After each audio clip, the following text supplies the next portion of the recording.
Welcome back to Ask Dr. Adam. Today we're kicking off a brand new series called Discovering Reliability. This series exists for one reason, because reliability is not something you assume, it's something you prove. Over the next several episodes, we're going to break down everything a manufacturer needs to know to confidently state that a product is reliable. That includes what reliability actually means, how to design meaningful DOEs and test plans, which industry standards matter and how to apply them correctly, and how to generate and defend objective evidence. We'll have conversations with industry experts and share practical tips to make reliability programs efficient, not painful. Stick around, you won't want to miss it.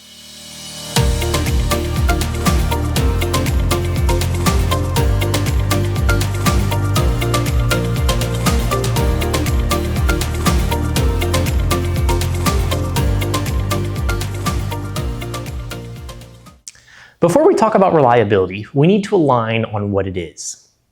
Reliability is the probability that a product will perform its intended function under defined conditions for a defined period of time without failure. Reliability is not, it passed final tests, we haven't had returns yet, or we built one and it didn't fail. If conditions aren't defined, things like environment, bias, time, materials, then reliability becomes an opinion instead of a fact. A reliable product isn't one that never fails. It's a product where failure mechanisms are understood, risks are controlled, and performance has been demonstrated with data. Reliability is designed into materials, processes, and controls, not inspected for at the end. And that's exactly why objective evidence exists. Objective evidence isn't a buzzword, and it's not a recommendation, and unfortunately, it's not optional. It's an explicit requirement of IPC J-STD-001. Specifically Section 8 about cleaning and residue requirements.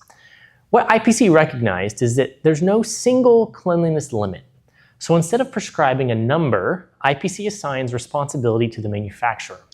The manufacturer must demonstrate, using objective evidence, that residues will not adversely affect the product in its intended service environment. J-STD-001 is very clear in its intent.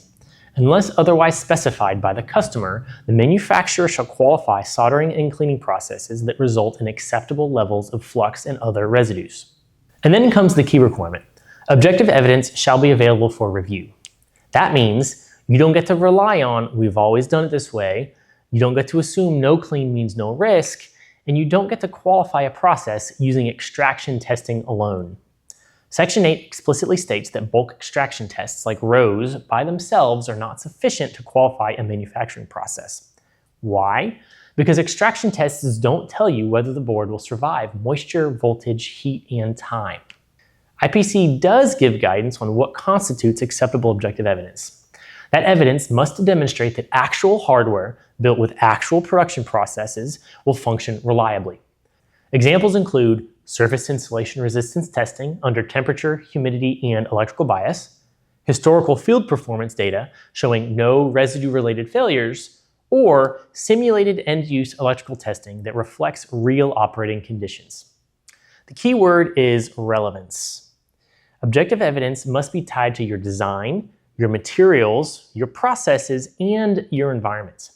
This is why IPC doesn't tell you how clean is clean enough, because a consumer device on a desk, an automotive control module, a medical device, and an aerospace hardware all face very different reliability risks. IPC requires objective evidence so manufacturers can't hide behind arbitrary limits.